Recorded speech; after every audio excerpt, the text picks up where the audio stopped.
Today, we're chopping up cheesesteaks and chatting about creating female-friendly pop-ups with Chef Carter on Cooking with Pride. The kitchen has always been a place for people to come together and share their stories. I've invited a few of my favorite food friends from the LGBTQIA community to share their stories about cooking, connecting in the kitchen, and creating recipes that inspire others. This is Cooking with Pride. I usually take this pepper and I give it a little slice down the middle. Okay. And then I take the edge of the knife and I just go around. And you kind of want to just let the knife guide itself around the pepper. Okay, you're making it look really easy, which means I'm probably going to struggle at this. Okay, so...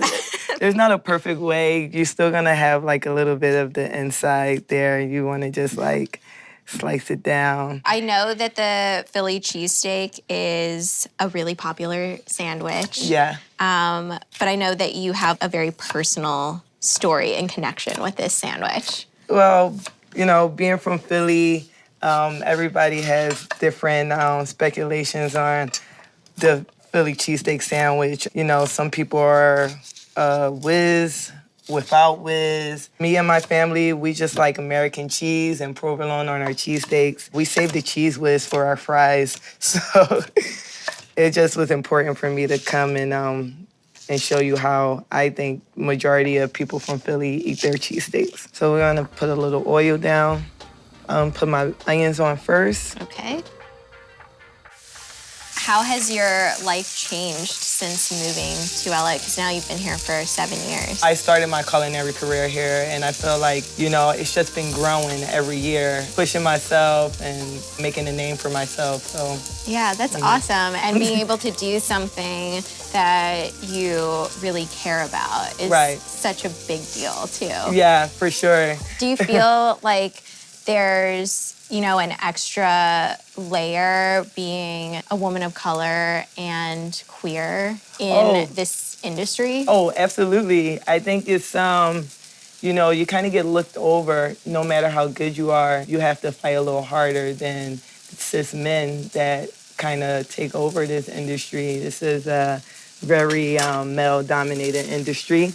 And I just felt like even up to now, I'm still fighting for what I feel like I deserve for the level of skills that I have.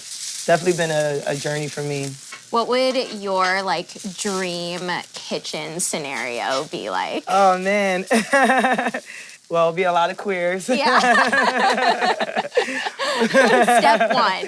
Step one will be a lot of queers, and you know, we would just have an open kitchen for people to be themselves, and we would understand, you know, who people are and respect people pronouns and just, you know, I feel like people will be seen more. Yeah, and having that representation, because like the more I hear about, you know, these male-dominated industries, it's like, it's rare to see like women in the kitchen, but then when you add in like queer people, it's just almost like non-existent. Yeah, and I feel like they don't know how to approach that, which is like, if you're ignorant to, you know, you never been around queer people in your life, like that's understandable, and you might need to be taught a lesson on like how to approach queer people. But to me, some people, they just don't care. They don't want to learn. Totally. What are some examples of hard moments that you've experienced in kitchens? For me, it's just when someone gets promoted over me, when I know that I qualify for that position, and I know it's more or less because of me being a female, and also I feel like being queer because I guess I'm not approachable, people feel like, or they don't understand me, so it's very hard because I feel like I get a lot of in the kitchen where they're like, you're really good as a line cook or something like that, and they want to keep you there. Totally. And I totally relate to that. Like, I just feel like throughout my career, it's been like, let's try to keep you in this box that we're comfortable with. But like, I don't want to be in that box. And I'm like, get me out of here. Yeah, because you want to like grow. No one wants to be left where they're at for years and years. And I feel like a lot of these companies, that's what they do to me. That's why I've moved around so many jobs since being in LA. I just got to go after what I want. It makes me feel like, am I ever going to find a place that will give me the opportunity to grow or to give me what they also see, or if they want to just keep me in this box and be like, hey, you're really good at this, so just stay there. Just stay there, and we don't want to give you anything else. It's really hard. Do you cook for your friends? Yeah, I cook for my friends quite often. I actually just moved into a really nice loft space downtown with my girlfriend. We're really into like hosting things, and we love brunch because I'm off on Sundays. So we get together and we throw brunches at our house, and actually thinking about doing some pop-ups. Oh, wow. And yeah, opening up our space for queer people to get together and throw nice parties, have fancy dinners, nice brunches where people like dress up and get to meet each other outside of like a club scene. I definitely feel like when I was living here in LA, it was really hard to find other queer people like outside of a party or bar or club scene. And it was something that I really looked for when I moved to New York. So I think it's awesome that you're wanting to like create that space within your personal space. For sure. I found my tribe of really dope queer folks since living here. And I also know a lot of people, a lot of transplants that moved to LA and they're also having a hard time. So I just want to share the people that I have in my life with those that are also coming here and don't have family and don't have friends. It's just, it's really hard moving to a city and not having that. That's amazing to, want to connect people. Since being in LA, I just felt like I'm walking more in my truth. I think it's easier to do that outside of a place that you're from also when, some people might still recognize who you were when you still were trying to figure out who you are yourself. So it makes it a lot easier when you can create that space for yourself where you're like, well, this is who I am, instead of like someone like, oh, I remember when you used to wear a dress. And it's like, I don't need to be reminded of that. You're just like, no, that's not like what I'm going for.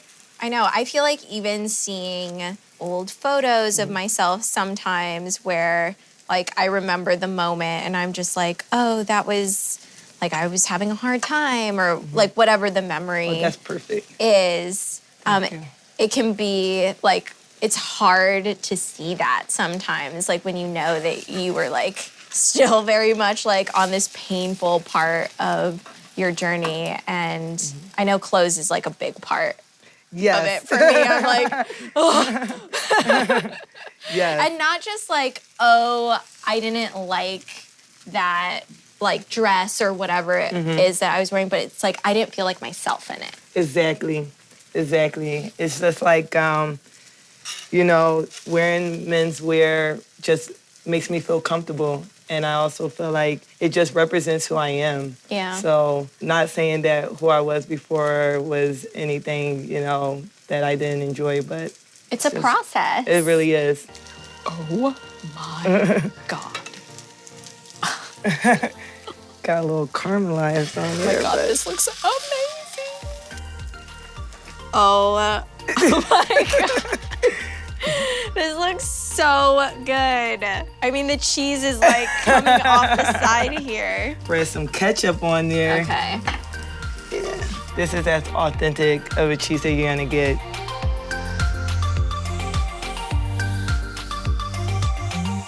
We have our Philly cheesesteak, and it always goes good with a side of fries. But these fries are going to be a little different because we're going to make crab fries. So, yeah, it's very important to pat your potatoes down, make sure they're really dry before entering hot oil. Just gonna take some paper towels, Okay.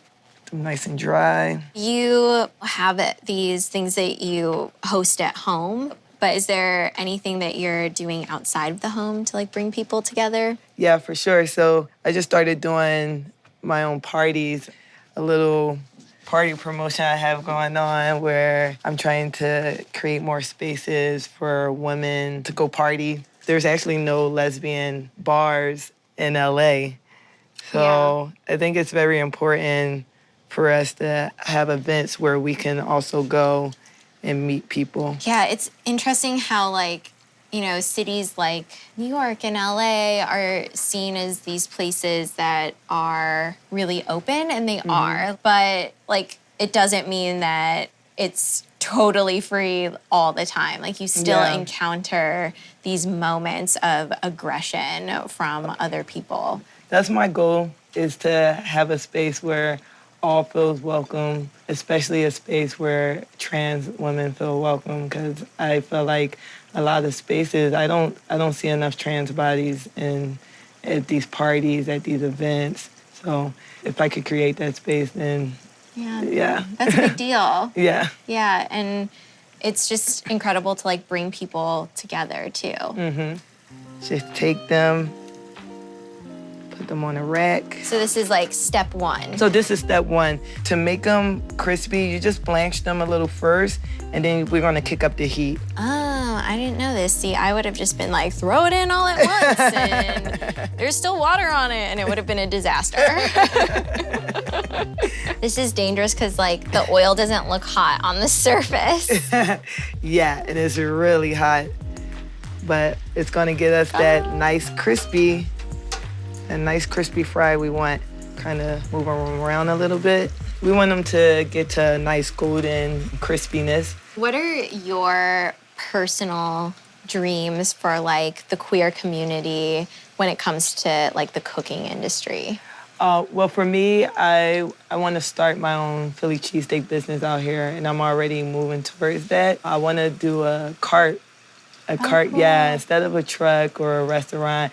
I think a cart, like having something like stapled all over the city, outside events, nightclubs, even for catering, you know, you have your taco stands and stuff like that. So I think having something different for LA, you know, Philly cheesesteak will be, you know, something really nice, and also paying homage to where I'm from. Yeah. So I wanna have that and kind of have it like a franchise a little bit, teach other queer chefs how to make cheesesteaks, set them up with all the proper equipment that they need, that they can go out here in LA and make their own money and have their own carts for themselves. That's amazing. That's so cool. Why do you think it's important for people to understand the business side of food? Because there's definitely the creative element, but wanting to do these food carts is very much a business. And then also like, you know, empowering other people to be like operating these carts and making their own money.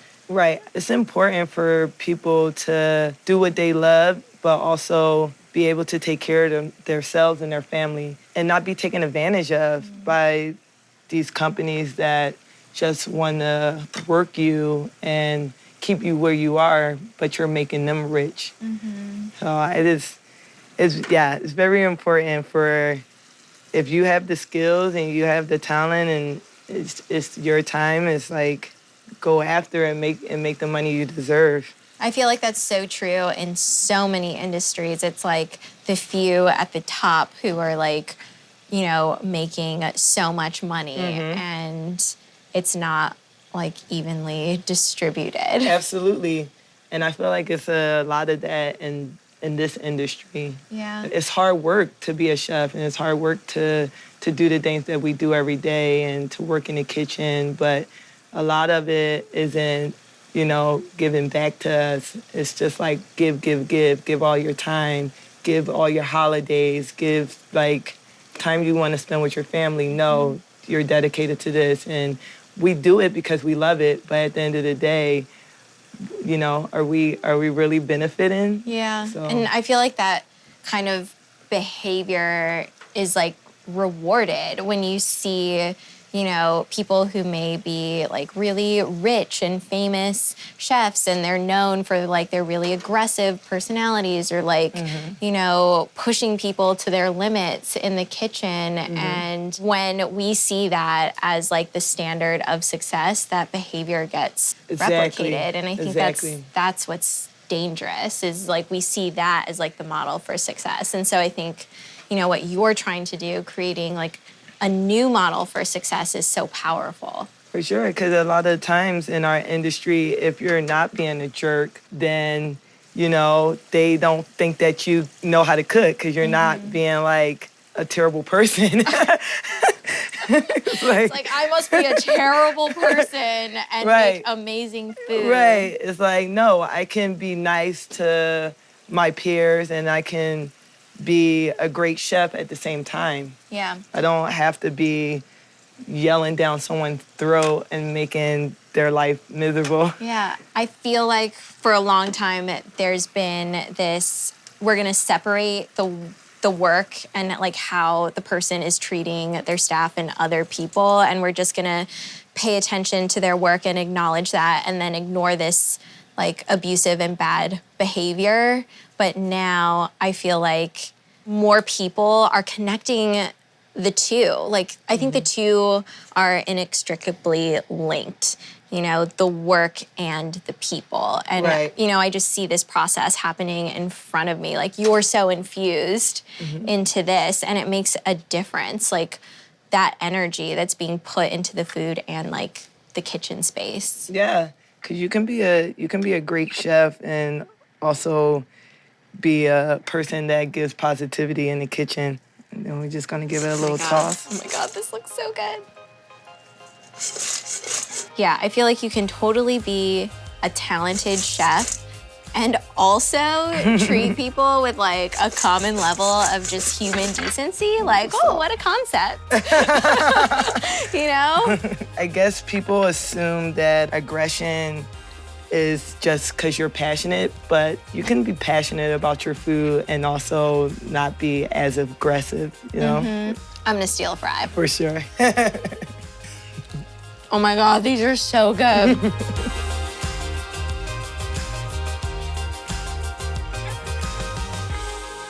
Is there anything I can help with? I'm just gonna have you slice these cheesesteaks right in half. Back with my good old friend, the knife here. Oh, it smells so good. All right, there we go. So we're gonna just put those bad boys right on these plates. Okay. We'll put both of them kind of nice little... Oh, and then the fries can go right in between. Perfect. The plate up is very important as well. When I make food at home, a lot of times I try to make it just like visually pleasing to myself because I feel like that's part of the experience too. We eat with our eyes first. So, we smell it, but we also see it, and that creates the saliva. Yeah. Okay, so we're gonna put our cheese sauce on. Okay. You're very gracious with the cheese. Okay. So just a sprinkle little crab on however much you want. Okay. I like a lot of crab meat on mine. I'll start with that much. Okay. Let's sprinkle a little parsley. Color. Oh my God, have we reached the point where we're going to eat now? We have. This is the point that I've been waiting for. Oh my gosh, this looks so good. Cheers. Cheers.